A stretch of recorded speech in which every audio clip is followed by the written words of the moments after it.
एकं शास्त्रं देवकीपुत्रगीतम् एको देव देवकीपुत्र एव एको मन्त्र तस्य नामानि यानि कर्माभपि एकं तस्य देवस्य सेवा हरे राम राम राम हरे हरे हरे कृष्ण कृष्ण कृष्ण हरे हरे। बोलिए योगेश्वर श्री कृष्ण भगवान की जय। आइए, स्वागत है आप सभी का अपनी इस जर्नी पर। हम गीता जी के चैप्टर नंबर 11 पर पहुंच गए हैं, जो कि है विश्व रूप दर्शन योग। अब इससे पहले चैप्टर नंबर 1 में जब अर्जुन जी श्री कृष्ण के सामने खड़े थे तो भी वो कांप रहे थे, उन्हें डर लग रहा था, लेकिन वो मोह के कारण था।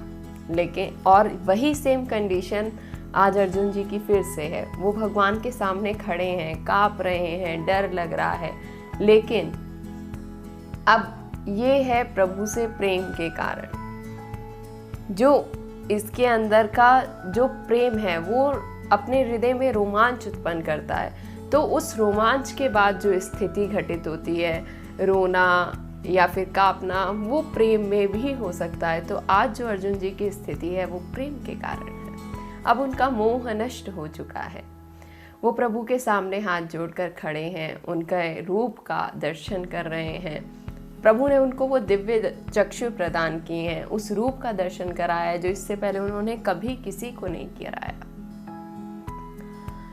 जो चैप्टर नंबर 10 की जर्नी थी, वहीं पे श्री कृष्ण के सामने अर्जुन जी ने खुद को सरेंडर कर दिया था। वो समर्पित हो गए थे कि प्रभु अब मैं आपको जान गया हूँ।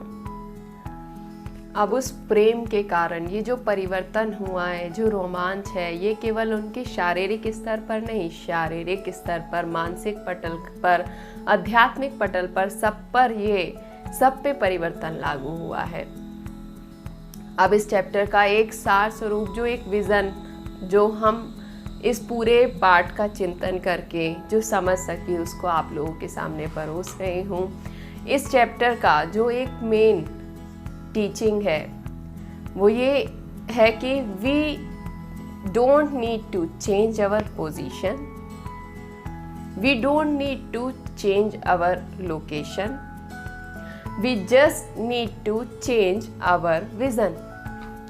ना तो हमें अपनी पोजीशन चेंज करनी है, ना हमें अपनी लोकेशन चेंज करनी है, लेकिन ज़रूरत है तो किसकी? ज़रूरत है हमें अपने देखने के नज़रिए में चेंज करने की।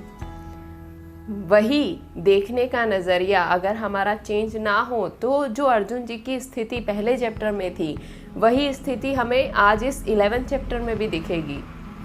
लेकिन हम गीता जी की इस जर्नी पर चलते चलते उस विज़न को प्राप्त कर लेंगे कि जो वो स्थिति मोह के कारण थी, वो आज हम स्थिति अर्जुन जी की उनके प्रेम के कारण देख सकेंगे। उसके पीछे का जो अंतर है हम उसको अनुभव कर सकेंगे। हमें चेंज करना है तो अपने देखने का नज़रिया चेंज करना है। यही इस दिव्य चक्षु का मीनिंग है जो प्रभु प्रदान करते हैं। ऐसा नहीं है कि हमने अपनी पोजीशन में चेंज कर लिया कि आज कोई किसी कंपनी का एम्प्लॉय है तो कल उसकी इच्छा है कि वो एमडी हो जाए, फिर उसके बाद उसकी इच्छा होगी कि वो वहाँ का सीईओ हो जाए। तो ये चेंज इन पोजीशन है। इसको चेंज करने मात्र से हमारा विज़न चेंज नहीं होगा।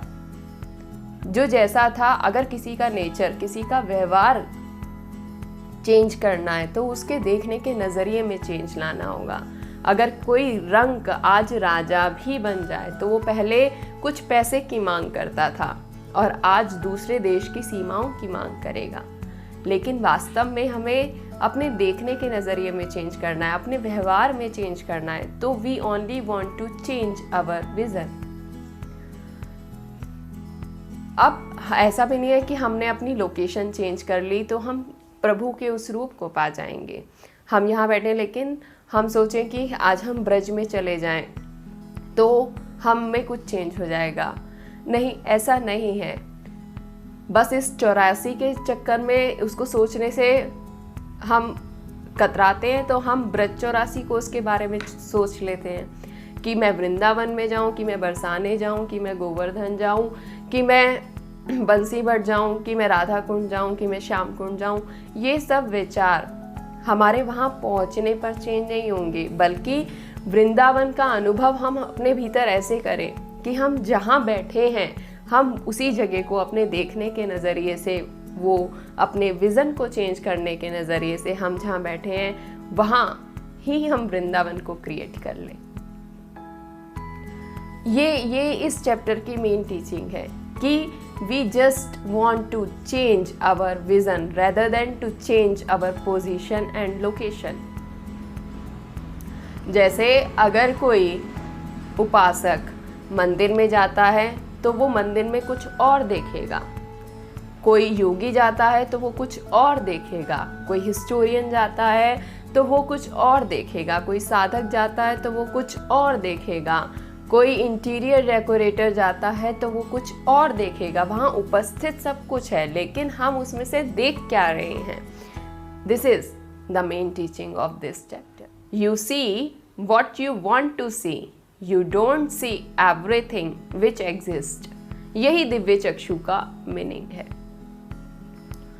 कि हम जो देखना चाहते हैं उसको वैसा देख लेते हैं, जो वहाँ पे सब कुछ उपस्थित है हम वो नहीं देखते हैं। तो प्रभु उस सब कुछ को देखने का नज़रिया बता रहे हैं कि उस सब में ढूंढो कुछ ना कुछ तो अच्छाई होगी।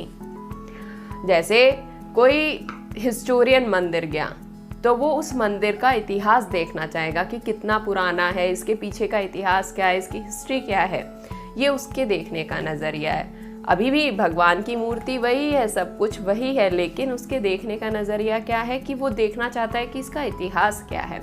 इसी तरीके से अगर कोई इंटीरियर डिज़ाइनर उस मंदिर में गया तो वो वहाँ का इंटीरियर देखेगा कि ये किस तरीके का बना है, इसमें किस तरीके की कलाकृति है, कि ये इस वास्तु के नियम के अनुसार ये कहाँ रखा हुआ है, ये क्या है, वो उसका वो सब देखेगा।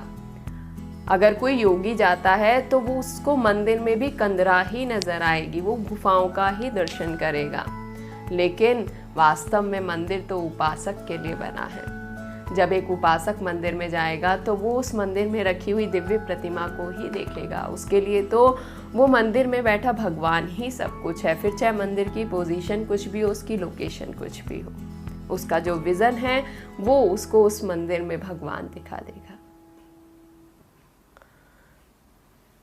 एक योगी को मंदिर में भी मन दिखाई देगा, लेकिन एक भक्त को मन में भी वो परमात्मा नजर आएगा, उसका मन भी मंदिर हो जाएगा। इसीलिए निजमल मुकुर सुधार अपने मन में ही मंदिर बना लेता है। ये जो एक चेंज है हमारे देखने के नज़रिए में, हमारे व्यवहार में, हमारे नेचर में, यही चैप्टर हमें सिखाता है। अगर कोई पूछे कि गीता जी सुनकर क्या हो जाएगा, गीता जी सुनकर ना हमारी पोजीशन चेंज होगी ना हमारी लोकेशन चेंज होगी। ऐसा नहीं है कि हम आज बैठे थे, हमने गीता जी का अध्ययन कर लिया, उसको सुन लिया या उसको याद कर लिया तो हमारे कंपनी के मैनेजर ने हमारी प्रमोशन कर दी। नहीं, ऐसा नहीं होगा, ऐसा सोचना ही गलत है। और ऐसा भी नहीं है कि आज हमने गीता जी का अध्ययन कर लिया, उसको पूरा याद कर लिया तो आज हम यहाँ बैठे थे तो कल हम विदेश पहुंच जाएंगे। नहीं, अगर हमने गीता जी को पढ़कर अपने जीवन में उतार लिया तो वो हमारे देखने का नज़रिया बदल देंगी। फिर तो हम जहाँ बैठे जो देखना चाहेंगे वो गीता जी हमें वही दिखा देंगी। इस तरीके से जो गीता जी की एक मेन टीचिंग है, it doesn't change our position, it doesn't change our location, but Gita ji changes our vision. वो हमारे देखने का तरीका चेंज कर देंगी। और वास्तव में बंधुओं, ना पोजीशन से चेंज होने से कुछ होगा, ना ही हमारी लोकेशन चेंज होने से कुछ होगा। जो कुछ होना है वो हमारे विज़न चेंज होने से होगा। हमारे देखने के नज़रिए में अंतर आएगा तो हम वो देख सकेंगे जो वास्तव में देखने योग्य है। एग्जिस्ट सब कुछ करता है, लेकिन उसमें से देखना क्या है। बुराई में से भी अच्छाई ढूंढ लेना, ये एक साधक की पहचान है। सोक्रेटिस का एक एग्जाम्पल लें तो जब सोक्रेटिस पढ़ाता था तो वो अपने शिष्यों को पढ़ा रहा था, तो इतने में उसकी पत्नी ऊपर अपने मुख में पानी भर के उसके ऊपर गिरा दिया। तो उसने पूछा कि ये क्या? तो उसने कहा कि मैं तो ये सिखा रही हूँ कि जो गरजते हैं वो बरसते भी हैं। तो वो वहाँ से वाह करके चला गया। वहाँ उसको पता है कि उसको लड़ने से क्या फ़ायदा। उसने तो बता दिया कि देखो मैं तो बता ही रहा हूँ, ये देखो कितनी कृपा हुई कि इसका प्रैक्टिकल भी हो गया। Geeta ji only changes our vision, and after changing our vision we can say that everything is change in our life। जो कुछ हम चेंज करना चाहते हैं वो वास्तव में चेंज हो जाएगा, और वो चेंज वास्तव में एक गुड चेंज होगा, जो चेंज होने के बाद आपको अपनी लाइफ में कुछ अपग्रेड फील होगा। आप अपनी लाइफ को एक कदम और प्रभु के नज़दीक पाएंगे। तो इस तरीके से ये कुछ थिंकिंग थी जो कि एक इसकी टीचिंग के रूप में हम कह सकते हैं। अब इसके आगे इसके बारे में और जानेंगे इसके नेक्स्ट सेशन में। तब तक के लिए श्री राधे।